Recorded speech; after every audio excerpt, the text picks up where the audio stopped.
Is that a detailed serial killer, Mike?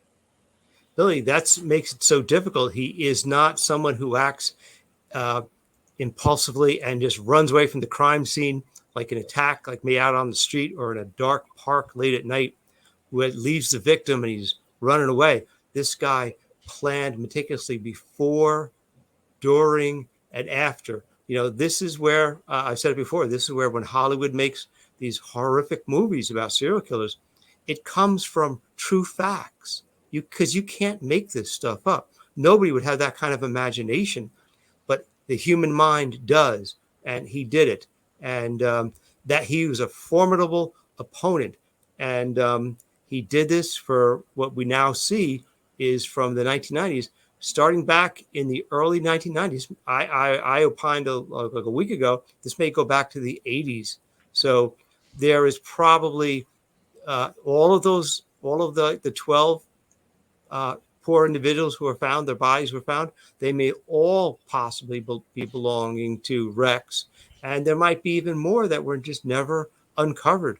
He might be even a more prolific serial killer than you can imagine. It might be 24 bodies out there.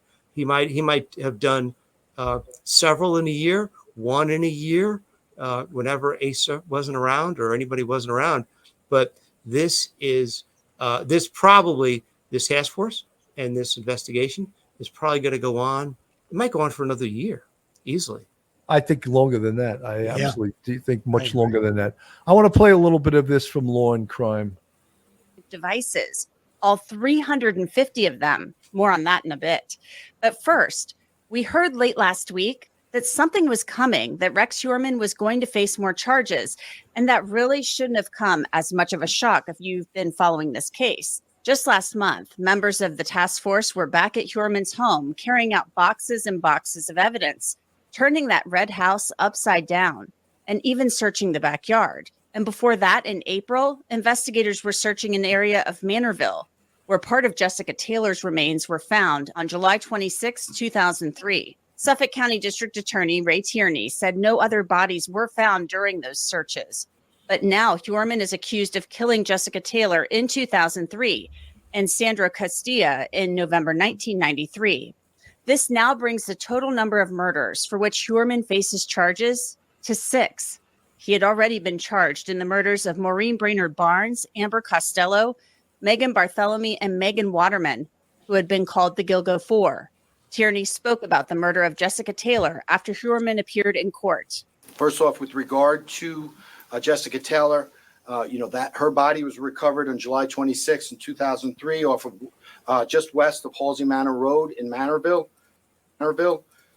She was found on her back. She was decapitated, and her hands and arms were severed just below the elbows. Notably, a tattoo that she had been obliterated with a sharp object. 8 years later, her arms and skull were found on Ocean Parkway. This is a Law and Crime legal alert. Google incognito, Heuermann's truck that witnesses had noticed. The Suffolk County PD did canvass. They spoke to witnesses, and the witnesses had observed the night before, about 13 hours prior to the 911 call. They saw a dark-colored pickup truck backed up in the vicinity of off of Halsey Manor Road, where Jessica's body was eventually recovered. Now, at that time, the DA says that Rex Heuermann drove a green Chevy Avalanche. The documents say that Heuermann searched the internet for a news story about the body found in Manorville days after Taylor had vanished, and also searched for a new Chevy Avalanche truck, despite his being just over a year old. The DA says Rex Heuermann could not be excluded as a contributor to the male hair found under Jessica Taylor's body, but 99.96% of the population could be excluded as a contributor. So basically, through 2 rounds of DNA testing, mitochondrial DNA and nuclear DNA, the DA is saying the results show it was Rex Heuermann's hair found underneath Jessica Taylor's body. Jessica Taylor was murdered in the summer of 2003, and that means the kids were out of school. He had 2 children.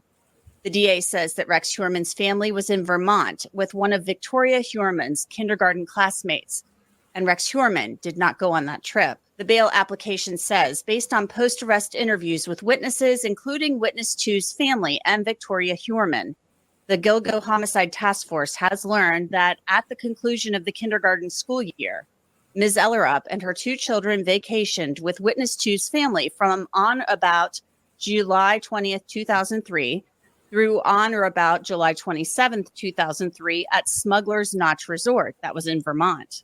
Now, there has been rampant speculation from some people connected to this case that somehow Rex Heuermann's family was involved in these crimes. And it seems like investigators are trying to nip that in the bud right now in this bail application. Victoria Heuermann was in kindergarten when Jessica Taylor was murdered, also included in the court document. Long-distance phone records that show Rex Heuermann called the resort where his wife and children were staying that week, along with his Palm Pilot records that clearly show, quote, wife in Vermont for that week. We were able to corroborate that information through witness statements, photos, and phone and financial records. Attorney Gloria Allred represents some of the Gilgo Beach serial killer victims. She read a statement for Jessica Taylor's mother as she stood next to her. Jessica was my daughter. She was loving and compassionate and so funny. She loved to make people laugh. She could always make people laugh. She tried very hard in school. Jessica had two brothers, and they would always play together. She and her brothers were very close. Jessica loved riding her bike. She loved playing board games. Of killing is Sandra Castilla. Investigators believe she was murdered on November 20th, 1993. Tierney talked about when and how her remains were found.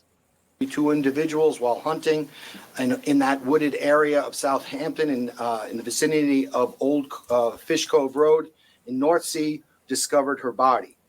She was lying on her back with her arms outstretched over her head. Her legs were uncovered and her shirt was pressed over her head. The victim suffered numerous sharp force injuries, 25 in all, which we believe were post-mortem. And these were injuries to her face, torso, breasts, left thigh, and in her vaginal area. I mean, that is just horrific because it also shows that this was 1993. Now, that seems to me the most violent killing out of all of the killings of the other five so far. Mm-hmm.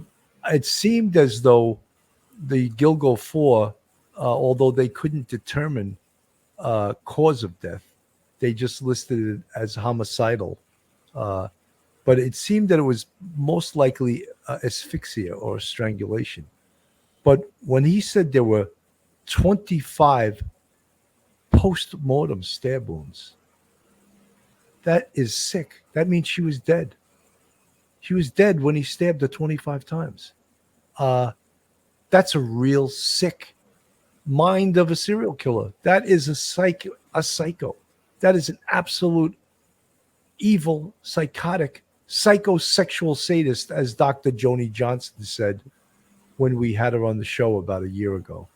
That is absolutely a psychosexual sadist. Mike. Billy, it just shows a level of rage that if it is true that these wounds were inflicted, over 24 of them, after the person has died, that's some sort of an unimaginable rage. If you hate somebody or something and you kill them, that's one thing, but to then go back and it's overkill.